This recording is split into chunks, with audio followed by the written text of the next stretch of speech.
Welcome again to my YouTube channel science is fun. आगे हमने part one कर लिया था। कहाँ तक करा था हमने पार्ट वन? देखिए, आइसोट्रोपिक एंड एनाइसोट्रोपिक नेचर कर लिया था पार्ट वन में। अब हम क्या करने जा रहे हैं? पार्ट टू करने जा रहे हैं, amorphous substance and pseudo solid और सुपर कूल्ड लिक्विड। देखिए, amorphous substances are usually termed as pseudo solid or super cooled liquid because of the ability of amorphous solid like glass to flow।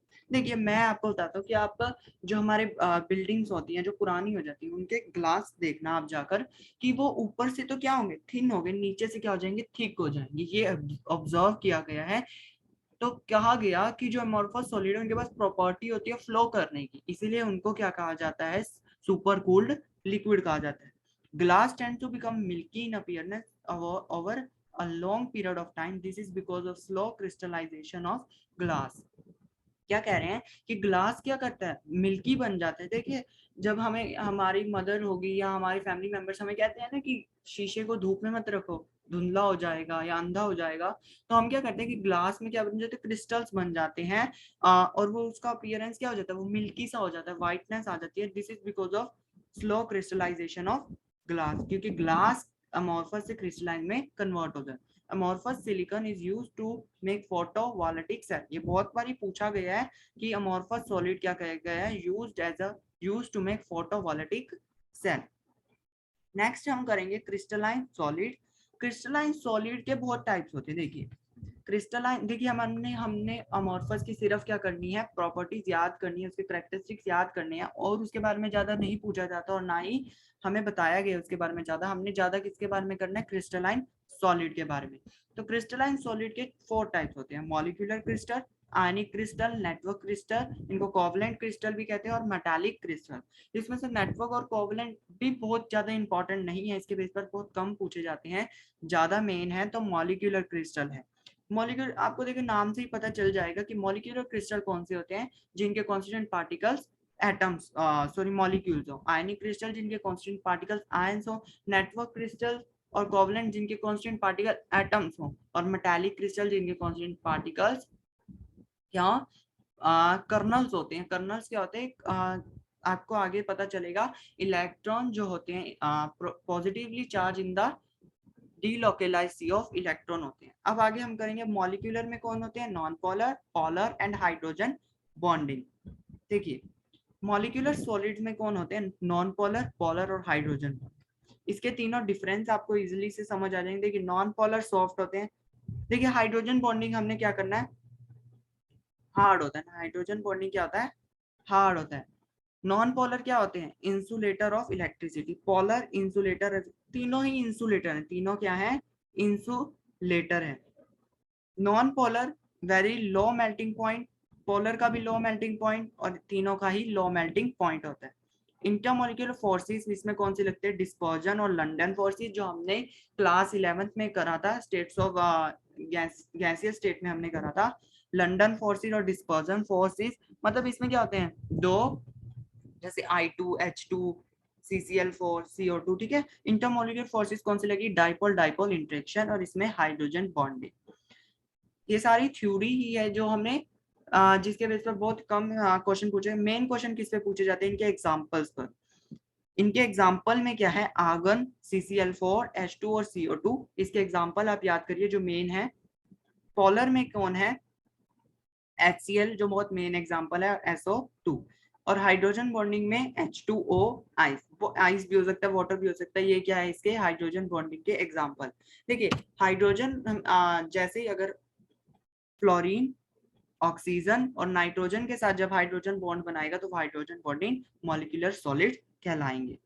ठीक है। आगे ये table NCERT में भी given है। देखिए, types of solid: molecular solids, non polar, polar और hydrogen bonding. Constant particle molecules होते हैं। बॉन्डिंग और अट्रैक्टिव फोर्सेस कौन सी लगती है? डिस्पर्जन और लंडन फोर्सेस लगती है। एग्जांपल्स AgCCl4 H2I2 और CO2। और इनमें कौन सी लगती है? डाइपोल। जी आपने कर ही लिया मेन पिछली स्लाइड में। आगे देखते हैं आयनिक सॉलिड। इनके कांस्टेंट पार्टिकल्स आयंस होते हैं। इनमें कौन सी अट्रैक्शन फोर्स लगती है? कोलम्बिक और इलेक्ट्रोस्टैटिक फोर्स। एग्जांपल ए के NaCl, MgO, ZnS, CaF2। आगे metallic solid, positive ions in the sea. देखिए पॉजिटिव आयंस को कर लो, जो खराब शिप्स पड़ी होती है ना समुद्र में, उनको कर लो पॉजिटिव आयंस, और इलेक्ट्रॉन्स को कर लो सी। तो positive ion separated in the delocalised sea, इसके क्या होते हैं, कर्नल्स कहते हैं इनको। इनके कांस्टेंट पार्टिकल कर्नल्स, ये बहुत मेन है मेटालिक सॉलिड्स का कि इनके कांस्टेंट पार्टिकल कौन होते हैं, तो कर्नल्स होते हैं। उसके बाद बॉन्डिंग कौन सी लगती है ना, मेटालिक बॉन्डेड, जैसे मेटल्स की हमें पता ही है, फेरस, कॉपर, एजी, मैग्नीशियम, हमें ये पता ही है, ठीक है। कोवलेंट और नेटवर्क सॉलिड, इनमें क्या होते हैं, इनके कांस्टेंट पार्टिकल एटम्स होते हैं, इनमें कौन सी हो सकती है, कोवलेंट बॉन्डिंग लगती है। जैसे इसके एग्जांपल हो गए क्वार्ट्ज। देखिए कहीं भी आपको सिलिका दिख जाए ना, सिलिका ऐसा ही दिख जाए, तो आपने क्या करना है कि वो किसका एग्जांपल है, कोवलेंट और नेटवर्क सॉलिड। मोस्टली ये जो तीन है ये इंपॉर्टेंट है, और इन तीनों में से भी मॉलिक्यूलर सॉलिड सबसे ज्यादा इंपॉर्टेंट है, जिसके बेस पर मैक्सिमम क्वेश्चन बनते हैं। आगे देखिए, what are the properties of graphite. ये देखिए यहाँ पर क्या है, सी ग्राफाइट किसका है, कोवलेंट और नेटवर्क सॉलिड का, और इसमें डायमंड। इन दोनों पे कंट्रास्ट बनेगा, डिफरेंस भी आप करेंगे, जो भी बहुत मेन करा जाता है कि इनमें ग्राफाइट और डायमंड में क्या डिफरेंस है। सबसे पहले हम जानते हैं, क्या जानते हैं कि ग्राफाइट क्या है, इंसुलेटर, और ग्राफाइट कंडक्टर है। तो देखिए पढ़ते हैं, what is the properties of graphite. It effects the properties of graphite is soft and slippery, layers can easily slide over each other because of weak forces attraction and easily broken। इसमें क्या बताया गया है कि देखिए जो graphite की है ना, लेयर्स क्या है, वीकली बॉन्ड इसमें होता है, तो ये इजिली ब्रोकन हो जाती है। This is why graphite is use as lubricant, और ग्रेफाइट को लुब्रिकेंट की तरह यूज भी किया जा सकता है। ग्रेफाइट कंडक्ट इलेक्ट्रिसिटी, ये तो हम पता ही है। इट इज मेन क्या करना है, graphite is soft and slippery, graphite conduct electricity, they are non-metal to do but a free electron from each carbon means each layer has delocalized electron which can carry charge। इसमें क्या करते हैं ये, हमें पता ही है क्या करता है ये, कंडक्ट इलेक्ट्रिसिटी। आगे आपको बताया था डायमंड और ग्रेफाइट में difference. Diamond is a crystalline lattice, it is a layer lattice. Crystalline lattice में क्या होता है, क्रिस्टल्स होते हैं। क्रिस्टलाइन लैटिस मैं आपको बताता हूँ, क्रिस्टलाइन में क्या होता है, परफेक्ट ज्योमेट्री को फॉलो करते हैं। ये क्या करते हैं, टेट्रागोनल ज्योमेट्री को फॉलो करता है ना, एक ऊपर होता है, तीन नीचे, ऐसे ऐसे, फिर इसके साथ तीन और नीचे, फिर इसके साथ तीन और नीचे, एक पिरामिड सा, जैसे हम नॉर्मल लैंग्वेज में कहते हैं कि पिरामिड सी शेप बनाता है ये। ग्रेफाइट क्या कहता है, लेयर स्ट्रक्चर, जो हमने आपको देखा यहाँ पे क्या देखा, लेयर स्ट्रक्चर बन रहा है, ये 1 लेयर, ये 2 लेयर, ये 3 लेयर आ जाएगी यहाँ, ठीक है। आगे देखिए, in diamond each carbon atom is sp3 hybridized and is bounded to 4 other carbon atom through sigma bond. Diamond के अगर देखिए सिग्मा बॉन्ड है, सिग्मा बॉन्ड क्या होते हैं, स्ट्रॉन्गर होते हैं, और each carbon atom is sp3 hybridized. in graphite each carbon atoms is sp2 hybridized and bonded to 3 other carbon। देखिए sp2 हाइब्रिडाइज है, और बाउंड किससे करा गया, 3 कार्बन एटम से through sigma bond, whereas ये 4 कार्बन से, तो कौन स्ट्रॉन्गर हुआ, डायमंड स्ट्रॉन्गर हुआ ना ग्राफाइट से। The fourth electron form pi bond, और पाई बॉन्ड तो हमें पता है वीक होते हैं। It is made up of tetragonal unit, जो आपको पहले बता दिया, टेट्रागोनल यूनिट से बनता है, और इट इज प्लेनर ज्योमेट्री, इसकी क्या होती है, प्लेनर ज्योमेट्री, जो हमने देखी, प्लेन है ना, ये प्लेनर ज्योमेट्री कहते हैं इसको, ठीक है। आगे देखिए, the CC bond length of diamond is 154 picometer. ये दोनों पॉइंट्स भी बहुत इंपॉर्टेंट है, जिनके बेस पर IIT, JEE as well as CBSE ने भी बहुत बारी क्वेश्चन पूछे गए हैं। The CC carbon carbon bond length of graphite is 141.5 picometer. It has a rigid covalent bond network which is difficult to break. इसका क्या होता है, रिजिड कोवलेंट बॉन्ड नेटवर्क होता है, जो बहुत डिफिकल्ट होता है ब्रेक करने में। It is quite soft and it's layer can be separated. और ग्रेफाइट, ग्रेफाइट के कंट्रास्ट में हम करें तो ये क्वाइट सॉफ्ट होता है, और इसकी layers can be separated easily, ये सेपरेटेड इजीली कर सकते हैं, तभी तो इसको लुब्रिकेंट्स की तरह यूज करते हैं। It acts as electrical insulator, और ये इलेक्ट्रिकल का गुड कंडक्टर है ग्रेफाइट। ये इसके डिफरेंस थे, ठीक है। आगे हम जाने वाले हैं इस चैप्टर की कोर में, जो जहां से हमारा मेन चैप्टर स्टार्ट होता है, इधर से ही क्वेश्चन पूछे जाएंगे। क्या होता है crystal lattice and unit cell. The main characteristic of crystal solid is a regular and repeating pattern of constituent particles. कुछ नहीं है, इस थ्योरी सिर्फ आपके लिए लिखी गई है। मेन क्या देखिए, हमने क्या करना है, क्यूब बनाया, क्यूब बनाया, हमें पता है हमने 3D ज्योमेट्री करी है, तो एक एक्स एक्सिस, एक ये वाई एक्सिस, और ये जेड एक्सिस। अब देखिए हमने क्या करना है, ए हमने नाम दे दिया एक्स एक्सिस की एज में क्या ए है, ये y पे क्या हमने नाम दे दिया b और z पे c दे दिया इसकी एज लेंथ को, ठीक है। अब देखिए a और c क्या रह गया, b रह गया तो बीटा एंगल बनाएगा, a और b क्या रह गया, c मींस गामा एंगल बनाएगा, c और b मतलब कौन रह गया, a रह गया तो अल्फा एंगल बना देगा। मेन यही पैरामीटर्स याद करने हैं। एक कौन कौन से हो गए, alpha beta gamma A B C. मतलब total parameter of unit cell कितने होते हैं, 6 पैरामीटर्स ऑफ यूनिट सेल होते हैं। ये लिखे 3 dimensional arrangement of constant particle in a crystal is represented diagrammatically in which each particle is depicted as a point. The arrangement is called crystal lattice. Thus, a regular three-dimensional arrangement of points in a space is called crystal lattice. इसको क्या कहा जाता है, देखिए इस arrangement को कहा जाता है ना कि यहाँ एटम पड़े, ये एटम पड़े, ये जेड एक्सिस में जा रहे हैं, वाई एक्सिस, इस पूरी अरेंजमेंट को क्या, एक regular arrangement in three dimensional. सीधा याद रखिए, एक कोई भी अरेंजमेंट हम चीज कर रहे हैं, देखिए अगर हम कोई भी अपनी बुक सेट कर रहे हैं एक थ्री डायमेंशन में, उसको क्या कहेंगे, क्रिस्टल लैटिस कहेंगे। ये इसका एग्जांपल आप याद कर सकते हैं। There are 14 possible three dimensional lattice, ये भी हम आगे करेंगे। इनको क्या कहा जाता है, ब्रेविस लैटिस, जो आगे हमारा आएगा। देखिए करेक्टरिस्टिक ऑफ अ लैटिस, क्या करेक्टरिस्टिक होते हैं लैटिस के, each point in a lattice is called lattice point और लैटिस साइड। हर एक पॉइंट, कोई भी पॉइंट, इस पॉइंट पर एटम पड़ा है ना ये जो, तो इसको क्या कहेंगे, एक लैटिस साइड करेंगे। लैटिस साइड क्या होती है, the sites which are occupied by atoms are called lattice site. जैसे यहाँ पर आप देख सकते हैं लैटिस क्या है, साइड है, जहां जहां पर भी एटम पड़ा है ना वो लैटिस साइड्स कहलाएंगे। Each point in a crystal represent one constant particle which may be an atom. कोई में एटम हो सकता है, जो हमने कहा ना कांस्टेंट पार्टिकल कोई भी हो सकते हैं, एटम हो सकता है, मॉलिक्यूल हो सकता है, आयंस हो सकते हैं। Lattice points are joined by straight line to bring a geometry of, देखिए लैटिस पॉइंट्स है ना ये, जहां जहां पर एटम पड़े हैं, इनको क्या करा जाता है, ज्वाइन करा जाता है to make a bring out a geometry of lattice, ताकि ज्योमेट्री ऑफ लैटिस। अब हम ये क्या बता सकते हैं, ये क्या है, क्यूबिक लैटिस है ना, क्यूबिक क्रिस्टल है, आगे क्रिस्टल बनेगा, ठीक है। अभी तो ये हम क्या करेंगे, यूनिट सेल है, ये क्या है, एक यूनिट सेल है, ठीक है। उसके बाद कैरेक्टरिस्टिक ऑफ यूनिट लैटिस, एक यूनिट लैटिस की, देखिए यहाँ पर आपको बहुत सारा ज्योमेट्री दिख रहा होगा, लेकिन जैसे हम एक हाउस बनाते हैं उसमें यूनिट सेल कौन हुआ रे, ब्रिक हुआ ना उसमें यूनिट सेल।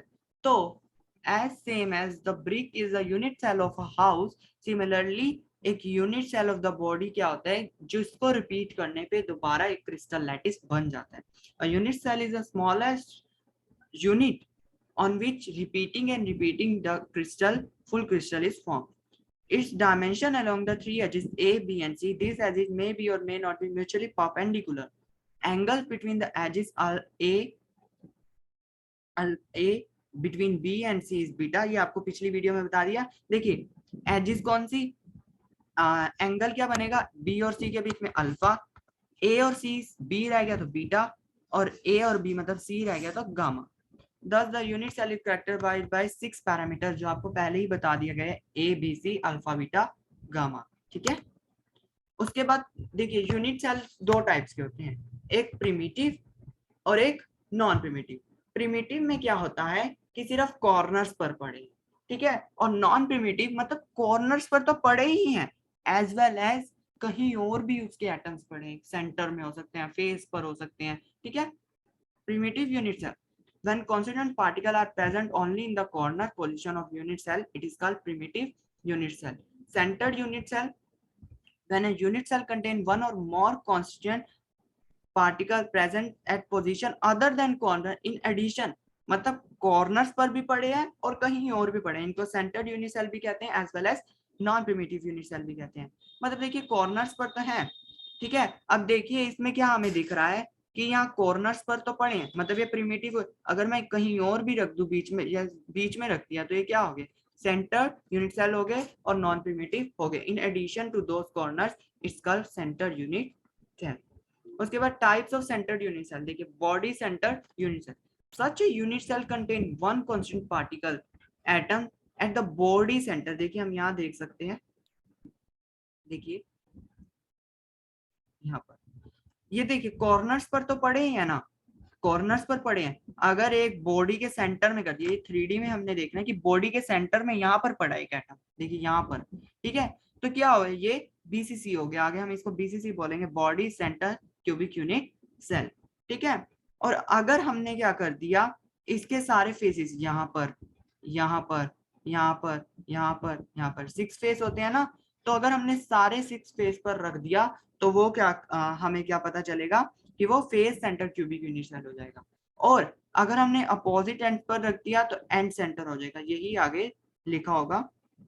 देखिए, body centre such contain one constituent particle atom molecule at the body centre beside one, corners पर भी है as well as centre of the body, face centre corners पर है एज वेल एज 6 फेसेस होते हैं ना cube के, सभी फेसेस पर भी है। And centre in such units are one constituent particle present in the centre of opposite faces, opposite faces in the sense एक यहाँ पर है तो दूसरा यहाँ पर होगा, एक ऊपर है तो दूसरा नीचे होगा, अपोजिट एंड्स पर होगा, ठीक है।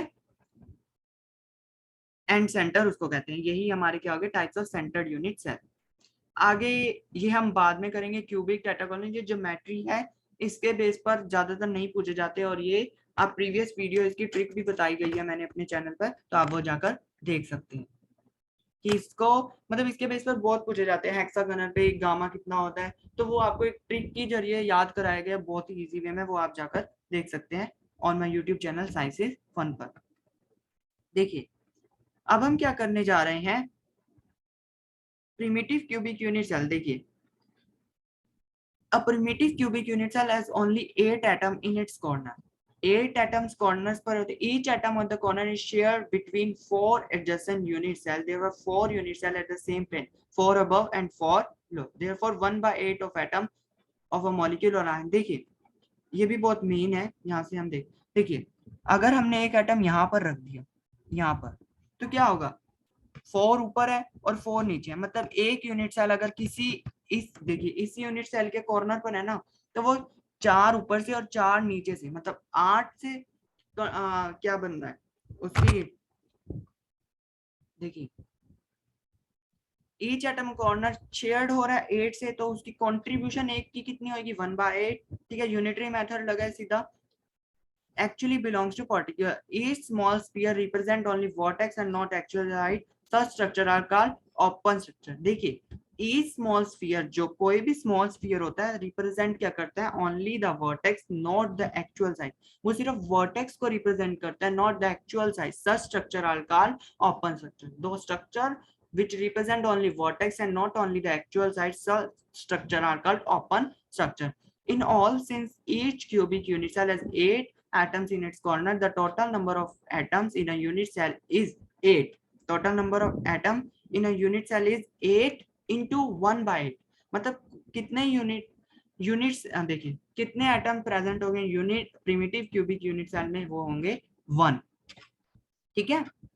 बीसीसी में आप यहाँ देख सकते हैं कॉर्नर पर है as well as centre of the body में भी है। हमने कॉर्नर्स पर तो निकाल लिए, कितने होंगे कॉर्नर्स पर, तो हुए क्या कहते हैं हमारे 8 into 1/8, एक की कॉन्ट्रीब्यूशन 1/8, प्लस पूरा का पूरा सेंटर पर पड़ा है +1, तो टोटल एटम 2, यही आपको बताया गया है। देखिए, ठीक है, आगे देखिए फेस सेंटर में 4 होंगे हमारे। देखिए face centre cubic unit cell में हम देख सकते हैं कि फेसिस पर है, contain all the corners and center of the all faces of the cube, thus in a face center cubic unit cell 8 corners पर 1/8, 8 into 1/8 equal to 1 atom। कितने फेस होते हैं 6 फेस होते हैं, एक पर 1/2 की कंट्रीब्यूशन होती है। देखिए कैसे हम समझ सकते हैं, अगर हमने कोई यहाँ पर रख दिया, देखिए आपको ये क्यूब है हमारा, ये वाला ये, ठीक है, ये यहाँ पर रख दिया तो ये आधा इस साइड होगा आधा इस साइड होगा, मतलब टोटल इसकी 1 की कंट्रीब्यूशन कितनी होगी 1/2, तो 3 एटम्स इसके क्या हो गए फेस पर हो गए, टोटल एटम्स कितने हुए फेस सेंटर में 4 हुए, ठीक है। ये दिखाया गया है फेस का जो एनसीईआरटी में भी आपको गिवन है। नेक्स्ट वीडियो में हम क्या करेंगे पैकेजिंग, पैकेजिंग के बाद हमारा क्या आएगा 2 डायमेंशनल में करेंगे 3 डायमेंशनल में करेंगे, उसके बाद हमारा चैप्टर ऑलमोस्ट 3 to 4 पार्ट्स में कंप्लीट हो जाएगा। Thanks, like share and subscribe.